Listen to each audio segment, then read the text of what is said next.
Fourier series.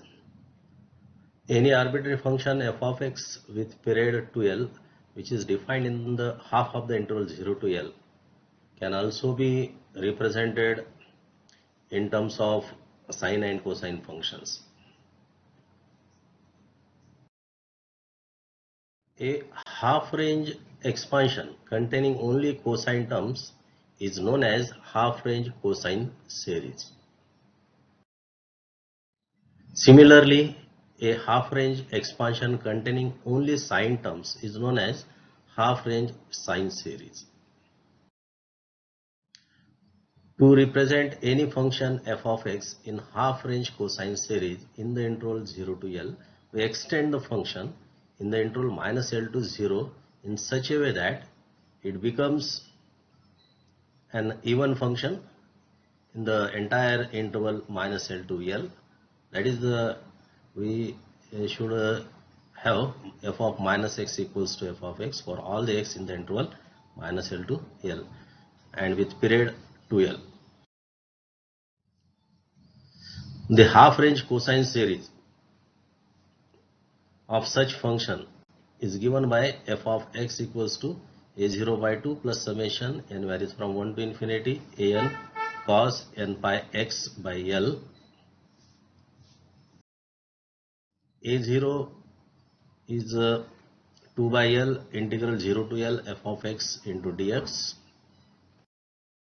and an equals to 2 upon l integral 0 to l f of x cos n pi x upon l into dx. If the function f of x is defined in the interval 0 to pi, then the half-range cosine series of such function is given by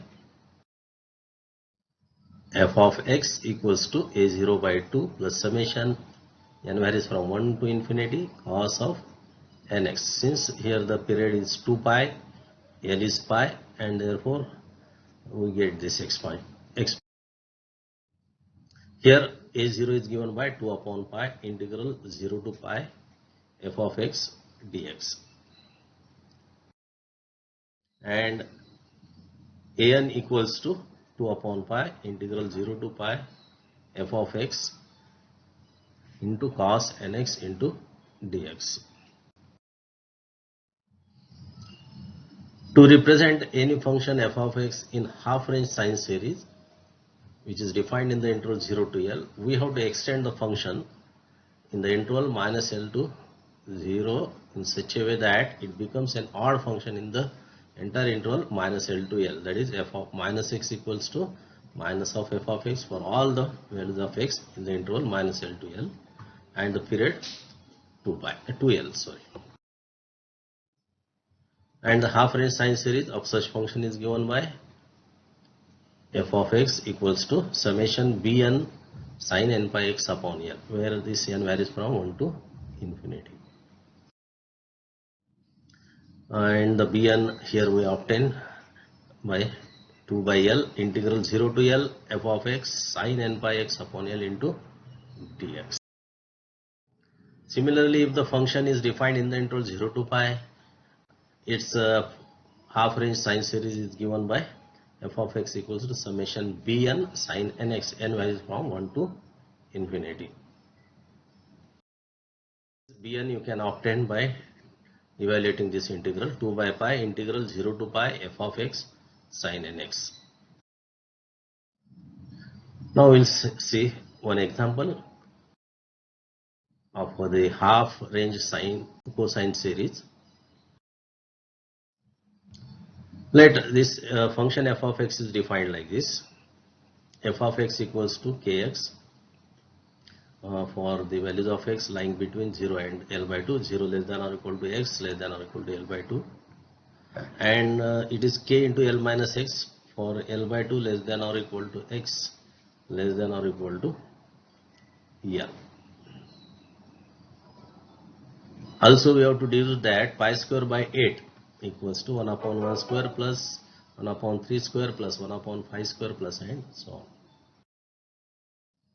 So as usual we will find the coefficients a0 and an. where the half range cosine series is given by f of x equals to a0 by 2 plus summation an cos n pi x by l. We will calculate a0 and an equals to 2 by l integral 0 to l f of x dx.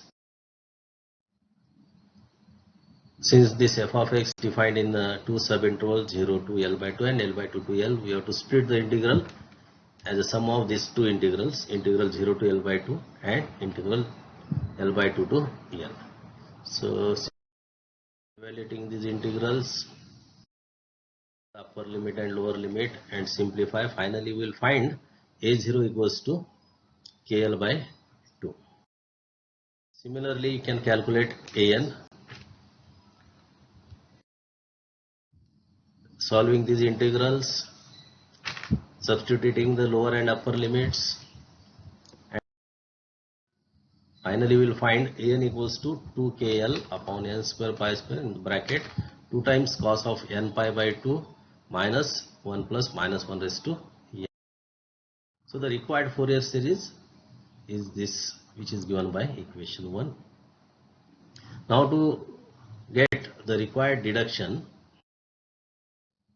we substitute x equal to 0 in the equation 1, and as we see that f of 0 is 0, and on the right hand side we get this expression kl by 4 plus 2kl upon pi square, and for x equals to 0, cos of n pi x upon l becomes 0, and by putting n equals to 1, 2, 3 and so on, we get the terms minus 4 upon 2 square, minus 4 upon 6 square, minus 4 upon 10 square and so on. Now here simplifying these terms,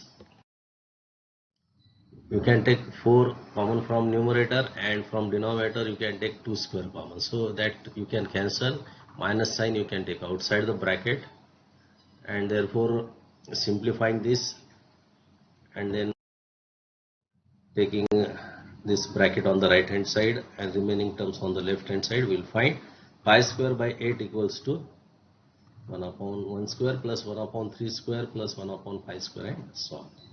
So that is the required deduction. Thank you very much.